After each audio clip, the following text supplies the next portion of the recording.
Hello everyone, मेरा नाम है वैभव और स्वागत है आपका सुपर एनिमे के एक नई वीडियो में। और आज हम स्टार्ट करने वाले हैं एक नई सीरीज को, जिसमें हम देखेंगे एक ऐसा मेन कैरेक्टर जिसकी पावर्स बहुत ही ज्यादा है, लेकिन वो सीक्रेट है, इसलिए बहुत ही कम लोग उसकी पावर्स के बारे में जानते हैं, जिसकी वजह से काफी लोग उसको बहुत ही ज्यादा वीक समझते हैं। लेकिन ऐसा नहीं है। पर पहले हमारा मेन कैरेक्टर ऐसा नहीं था। टाइम के साथ उसकी पावर्स धीरे धीरे बढ़ती गई और उसी की जर्नी को हम आज की इस वीडियो में देखने वाले हैं। और अगर आपको ये सीरीज पसंद आती है या आपको किसी और सीरीज के ऊपर वीडियो चाहिए तो कमेंट में जरूर बताना। जिसकी कमेंट पे सबसे ज्यादा लाइक होंगे वो सीरीज में जरूर एक्सप्लेन करूंगा। तो चलिए अब इस सीरीज की स्टोरी को जानते हैं। हमें ये बताया जाता है कि जब पहली बार इस वर्ल्ड की क्रिएशन हुई थी, तब इंसानों के साथ में एक डीमन एम्परर, 2 डीमन पिलर्स और उनके 72 डीमन गॉड्स ने जन्म लिया था। और इसी समय से उनकी फाइट चल रही है इंसानों से। और इतने हजारों सालों के बाद भी इंसान अभी डीमंस को हरा नहीं पाए हैं। और ऐसे ही एक दिन यहाँ पर एक डीमन गॉड का अटैक होता है, जिसकी पावर्स बहुत ही ज्यादा थी। और इसको रोकने के लिए 6 अलग अलग टेम्पल सेक्ट ने एक साथ मिलकर एक अलायंस बनाई थी, जिसमें उनके स्ट्रॉन्गेस्ट डीमन हंटर्स मिलकर इस डीमन गॉड को रोकने के लिए आए हुए थे। और ये फाइट हो रही थी होली कॉन्टिनेंट के ऊपर। और इस डीमन गॉड की पावर्स काफी ज्यादा थी, जिनको ये लोग मिलकर भी नहीं रोक पा रहे थे। साथ ही इनकी मुश्किलें और बढ़ाने के लिए यहाँ पर एक डीमन पिलर भी आ जाता है। और उस डीमन पिलर के आने की वजह से इस डीमन गॉड की पावर्स भी बढ़ जाती हैं। लेकिन ये डीमन हंटर्स भी इतने वीक नहीं थे और ये मिलकर अलग अलग अटैक्स कर रहे थे इस डीमन गॉड के ऊपर। लेकिन होता ये है कि इन लोगों के इतने पावरफुल कंबाइन अटैक्स झेलने के बाद भी ये डीमन गॉड बच जाता है। और इतनी पावर्स देख कर ये हंटर्स भी शॉक हो जाते हैं। जिसके बाद ये डीमन गॉड यहाँ से चला जाता है और ये अब आ चुका था एक डीमन रियल्म के अंदर। और डीमन रियल्म के अंदर आने के बाद ये अपने असली रूप के अंदर आ जाता है। और इसके पास एक ब्लैक ड्रैगन भी था। और अपने हंटर नाइट इस डीमन को मारना चाहते थे, इसलिए वो इसका पीछा करते करते एक पोर्टल के पास में आ जाते हैं, जहाँ पर इनको पता चलता है कि इतने हजार सालों से एक डीमन एम्परर जिंदा है, जिसकी पावर सारे डीमन से ज्यादा है। वही डीमन एम्परर अपनी पावर्स को कम करके बस इन लोगों के साथ खेलने के लिए आया हुआ था। और वो यहाँ पर अपनी पूरी पावर्स का यूज भी नहीं कर रहा था इन लोगों से फाइट करते टाइम। लेकिन इन लोगों को लगता है कि ये लोग मिलकर इस डीमन एम्परर को हरा सकते हैं, इसलिए वो एक बार फिर से कंबाइन अटैक करने जाते हैं उस डीमन एम्परर के ऊपर। लेकिन वो डीमन एम्परर बहुत ही आसानी से इन लोगों को भी हरा चुका था। जिसके बाद यहाँ पर सिन्यू नाम का एक हंटर होता है और वो इस डीमन एम्परर को मारने के लिए अपनी हिडन पावर्स को एक्टिवेट कर लेता है, जिसकी वजह से इसकी पावर्स पहले से काफी ज्यादा बढ़ जाती है। और इसकी बॉडी पे एक नया गोल्डन आर्मर भी आ चुका था। और गोल्डन आर्मर होने के बाद में ये अपने कुछ पावरफुल क्लोन्स बनाता है, जो कि इसके जितने ही पावरफुल थे। और अपने क्लोन्स का यूज करके वो डीमन एम्परर के ऊपर अटैक करने के लिए जा रहा था। लेकिन डीमन एम्परर उसको अपने एक ही अटैक में पूरी तरीके से इंजर्ड कर देता है। जिसके बाद डीमन एम्परर यहाँ से इंसानों का मजाक उड़ाते हुए निकल जाता है। लेकिन मजाक उड़ाने के बाद में उसने सिन्यू की वाइफ को किडनैप कर लिया था, जिसका नाम बाई यू होता है। और फिर डीमन एम्परर बाई यू को कुछ सालों बाद वापस से ह्यूमन वर्ल्ड के अंदर छोड़ चुका था। जिसके बाद वो कुछ सालों तक सीधे इंसानों के ऊपर अटैक नहीं करता। और इसके बाद हमें काफी सालों के बाद का सीन दिखाया जाता है, जहाँ पर वॉरियर टेम्पल नाम की जगह को दिखाया जाता है। और इसी जगह पर हमारा मेन कैरेक्टर होता है, जिसका नाम था लीवाई। और लीवाई यहाँ पर 1 साल से ट्रेनिंग कर रहा था डीमन हंटर बनने की। और आज उसका टेस्ट था और टेस्ट के अंदर सारे बच्चों को एक पिलर के ऊपर अटैक करके अपनी स्पिरिचुअल पावर को नापना पड़ेगा। और जिसकी स्पिरिचुअल पावर 10 से ज्यादा होगी वही स्टूडेंट इस टेस्ट को पार कर सकता है। और एक वू जियांग नाम का लड़का, जो कि अपने मेन कैरेक्टर लीवाई का दोस्त होता है, वो भी इस टेस्ट को पार कर चुका था। और उसका कल्टीवेशन लेवल था 13। और बाकी जिस भी स्टूडेंट का कल्टीवेशन लेवल 10 से ज्यादा आता है वो इस टेस्ट को पार कर लेता है। लेकिन बाकी बच्चे जो वीक थे वो फेल हो जाते हैं। और अब आती है अपने मेन कैरेक्टर की बारी, जो कि 9 पॉइंट्स लाता है। और ये देखकर उसके दोस्त भी शॉक हो जाते हैं, क्योंकि लीवाई सबसे ज्यादा मेहनत करता था इस टेस्ट को पार करने के लिए। और लीवाई खुद इस टेस्ट को पार करना चाहता था, क्योंकि अगर वो ऐसा नहीं करेगा तो उसको स्पिरिचुअल लिक्विड नहीं मिलेगा। इसलिए वो अपने मास्टर से दोबारा टेस्ट देने की रिक्वेस्ट करने लगता है। लेकिन उसके मास्टर बोलते हैं कि अगर तुम दोबारा टेस्ट को दोगे तो बाकी बच्चे जो फेल हो चुके हैं उनके साथ में ये चीटिंग होगी। जिसके बाद लीवाई उन सारे बच्चों से नीचे बैठकर उनसे रिक्वेस्ट करने लगता है। और वो बोल रहा था कि उसको परमिशन दो ताकि वो दोबारा टेस्ट दे सके। और ये सारे बच्चे जो कि लीवाई के दोस्त होते हैं वो जानते थे कि लीवाई कितना ज्यादा हार्ड वर्क करता है, इसलिए वो भी अब अपने मास्टर से लीवाई को सेकंड चांस देने के लिए बोलने लगते हैं। और उसके मास्टर जो कि लीवाई के हार्ड वर्क को पूरे साल देखते आए हैं वो भी उसको सेकंड टेस्ट देने की परमिशन दे देते हैं, लेकिन वो बोलते हैं कि पहले लीवाई को वो जियांग से फाइट करके उसको हराना पड़ेगा और बाकी बच्चे भी इस टेस्ट को दे सकते हैं। और लीवाई अपनी साल भर की ट्रेनिंग को याद करते हुए वो जियांग को हरा देता है और 11 पॉइंट स्कोर करता है, जिसकी वजह से वो इस टेस्ट में पास हो चुका था। और उसके मास्टर भी ये चीज सोच रहे थे कि पहले लीवाई का स्कोर कम आया था, फिर अचानक से ये कैसे बढ़ गया। और उसके थोड़े दूर पर हम एक लड़की को देख पाते हैं जिसके ऊपर कुछ डीमन बीस्ट अटैक कर रहे थे, लेकिन वो लड़की काफी ज्यादा फास्ट थी और उसके अंदर फाइटिंग की काफी ज्यादा स्किल थी, जिसकी वजह से वो उन सारे डीमन बीस्ट का आसानी से सामना कर रही होती है। लेकिन एक डीमन बीस्ट उसके पैर के ऊपर अटैक करके उसको इंजर्ड कर देता है, जिसकी वजह से उसको भागने में दिक्कत हो रही थी। और अब वो लड़की आसमान के अंदर जंप करके उसी वॉरियर टेम्पल को देखती है जहाँ पर लीवाई ट्रेनिंग किया करता था। और तभी एक डीमन बीस्ट आकर उसके पीछे से उसके ऊपर अटैक कर देता है, जिसके बाद हम लीवाई को देख पाते हैं जो ये देखता है कि सारे बच्चों के पेरेंट्स उससे मिलने आए हैं, लेकिन लीवाई यहाँ पर अकेला है। और उसके बाद यहाँ पर उसके मास्टर आते हैं जो कि लीवाई को स्पिरिचुअल लिक्विड देते हैं ताकि वो अपनी पावर्स को इस स्पिरिचुअल लिक्विड की हेल्प से और बढ़ा सके। और अब उसके मास्टर लीवाई से पूछते हैं कि जितनी तुम ट्रेनिंग करते हो उतनी ट्रेनिंग के बाद में इस स्पिरिचुअल लिक्विड की हेल्प से तुम्हारी पावर्स को तो काफी ज्यादा बढ़ जाना चाहिए था, लेकिन तुम अभी भी इतने वीक क्यों हो। और इस बात का लीवाई कोई जवाब नहीं देता और चुप हो जाता है। और इसी टाइम यहाँ पर लीवाई का दोस्त वू जियांग आ चुका था, जिसके साथ लीवाई अपने घर की तरफ जा रहा था। और उसको जाते हुए उसके मास्टर देख रहे थे जो कि ये सोचते हैं कि जरूर लीवाई कुछ मेरे से छुपा रहा है। और लीवाई जब वू जियांग के साथ में घर जा रहा होता है तब उसे यहाँ पर एक स्ट्रेंज आदमी मिलता है जिसका फेस हमें दिखाया नहीं जाता। और अब लीवाई और वू जियांग जंगल के रास्ते से घर जा रहे थे और तभी वू जियांग अपना स्पिरिचुअल लिक्विड भी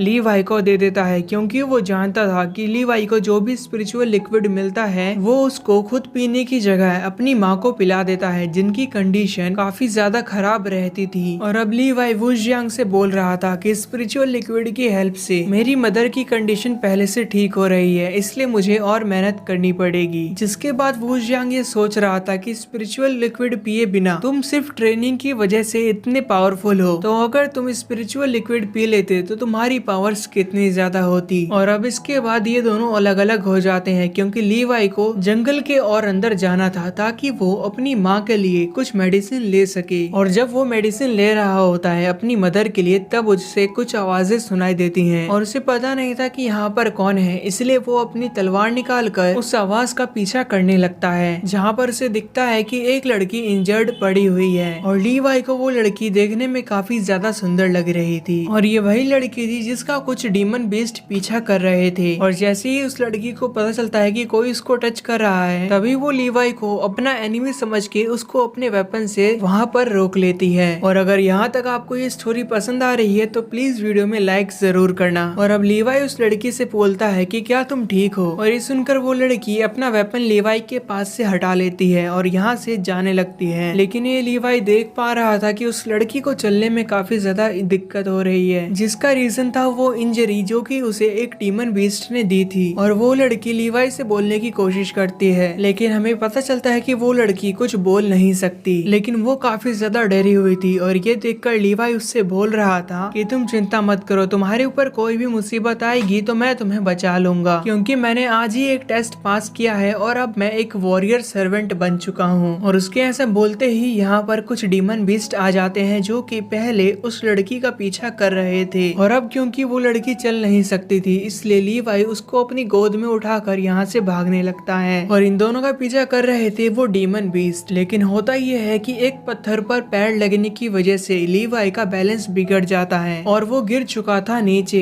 लेकिन नीचे गिरते टाइम भी उसने ये मेक श्योर किया कि लड़की को कोई चोट ना लगे। और तभी उसे दिखता है कि वो डीमन बीस्ट उसके ऊपर अटैक करने के लिए आ रहा है। और अब वो खुद जाकर उन सारे डीमन बीस्ट से फाइट करने के लिए कोशिश कर रहा था, लेकिन उसकी पावर्स इतनी नहीं थी कि वो अकेले इन सारे डीमन बीस्ट से फाइट कर सके। और पिटते हुए भी वो उस लड़की से बोलता है कि तुम चिंता मत करो, मैं तुम्हें बचा लूंगा। और अब वो खड़ा होकर ये नोटिस करता है कि ये जो भी डीमन बीस्ट है है। इनकी वीकनेस है इनकी गर्दन और इनके पंजे, इसलिए लीवाई इन डीमन बीस्ट की वीकनेस के ऊपर अटैक कर रहा था। लेकिन इन डीमन बीस्ट की स्पीड काफी ज्यादा होती है और ये नंबर्स में भी काफी ज्यादा थे, इसलिए अकेले लीवाई को इन बीस्ट से फाइट करने में प्रॉब्लम्स आ रही थी। लेकिन फिर भी लीवाई को जब भी मौका मिल रहा था इनकी वीकनेस के ऊपर अटैक करने का, वो उस मौके का फायदा उठाने की कोशिश करता है। लेकिन नंबर्स में ज्यादा होने की वजह से वो लोग काफी ज्यादा इंजर्ड कर चुके थे लीवाई को, और अब लीवाई से इरिटेट होकर ये सब इसको काफी ज्यादा मारने लगते हैं और अब लीवाई की मरने वाली हालत हो चुकी थी। जिसके बाद एक डीमन बीस्ट लीवाई को गर्दन से पकड़ के उठा लेता है और अब यहाँ पर लीवाई को मौका मिल गया था उस डीमन बीस्ट की गर्दन पर अटैक करने का, और उसकी गर्दन पे अटैक करके लीवाई उस लड़की से ये बोलता है कि मेरी पावर्स इतनी ज्यादा नहीं है कि मैं अकेले इन सब लोगों को हरा सकूं, इसलिए मेरे से जितना हो सके मैं उतना इन लोगों को रोकने की कोशिश करूंगा और तुम पीछे के रास्ते से यहाँ से भाग जाओ। लेकिन ये लड़की भी काफी ज्यादा अच्छी होती है और पैर में चोट लगे होने के बावजूद भी वो लीवाई की हेल्प करने लगती है और अब लीवाई और ये लड़की मिलकर काफी सारे डीमन बीस्ट को मार देते हैं। लेकिन अभी भी कुछ डीमन बीस्ट बचे हुए थे, जिसमें से एक डीमन बीस्ट उस लड़की के ऊपर अटैक करने के लिए आ जाता है और उसी समय उस लड़की को अपनी एक बचपन की मेमोरी याद आती है, जिसमें उसके फादर ये बोलते हैं कि तुम एक सेंट का रीइंकार्नेशन हो, यानी कि तुम एक सेंट का पुनर्जन्म हो, इसलिए तुम्हें अपनी पावर्स को हमेशा बढ़ाते रहना है। जिसके बाद यहाँ पर एक पर्पल कलर की लाइट आकर सारे डीमन बीस्ट को मार देती है और ये लाइट थी एक अलग मिस्टीरियस मैन की, जो कि एक असैसिन होता है। और इस असैसिन को देखकर ये लड़की डरने लगती है, क्योंकि ये असैसिन इस लड़की को लेने के लिए आया हुआ था। और ये देखकर लीवाई उससे बोलता है कि इस लड़की को ले जाने से पहले तुम्हें मेरे से फाइट करनी पड़ेगी। लेकिन वो असैसिन अपने एक ही अटैक में लीवाई को नॉकआउट कर चुका था और उसके बाद में वो उस लड़की को हील कर देता है। जिसके बाद वो उस लड़की को अपने साथ यहाँ से ले जा रहा था, लेकिन वो लड़की इशारे में उस असैसिन से बोलती है कि तुम इस लड़के को भी हील कर दो। जिसके बाद वो असैसिन ये बोलता है कि अगर मैं इस लड़के को हील कर देता हूँ तो तुम्हें चुपचाप मेरे साथ चलना पड़ेगा और साथ ही तुम्हें अपनी ट्रेनिंग को पूरी तरीके से कंप्लीट भी करना पड़ेगा। जिसके बारे में सुनते ही ये लड़की डर जाती है, लेकिन लीवाई की हेल्प करने के लिए वो यहाँ पर मान चुकी थी। और इसके बाद होता ये है कि ये असैसिन अपनी 1000 बर्निंग लोटस नाम की टेक्निक का इस्तेमाल करके लीवाई की पूरी बॉडी को हील कर देता है, जिसकी वजह से लीवाई की बॉडी भी प्योर हो जाती है। और बॉडी प्योर होने की वजह से लीवाई की बॉडी के अंदर 12 बॉडी पॉइंट्स भी एक्टिवेट हो चुके थे, जिसकी वजह से लीवाई का थोड़ा कल्टीवेशन और स्पिरिचुअल प्रेशर भी बढ़ जाएगा। जिसके बाद ये असैसिन बोलता है कि ये लड़का काफी ज्यादा वीक है और ये सोचकर वो यहाँ से इस लड़की को ले जाने लगता है। और जाते हुए वो लड़की अपनी एक रिंग लीवाई को पहना देती है ताकि लीवाई को उसके बारे में याद रहे, और लीवाई की स्वॉर्ड और बैग को उसके पास में रख के वो उस असैसिन के साथ में यहाँ से पोर्टल के जरिए निकल चुकी थी। जिसके साथ ये एपिसोड खत्म हो जाता है। और आपको ये सीरीज कैसी लग रही है कमेंट में जरूर बताना। साथ ही कोई नई सीरीज के नए एपिसोड को देखने के लिए आप स्क्रीन पर आ रही कोई भी वीडियो देख सकते हो, और डिस्क्रिप्शन में दिए गए लिंक से मुझे इंस्टाग्राम पर फॉलो करना मत भूलना। मिलते हैं अगली वीडियो में।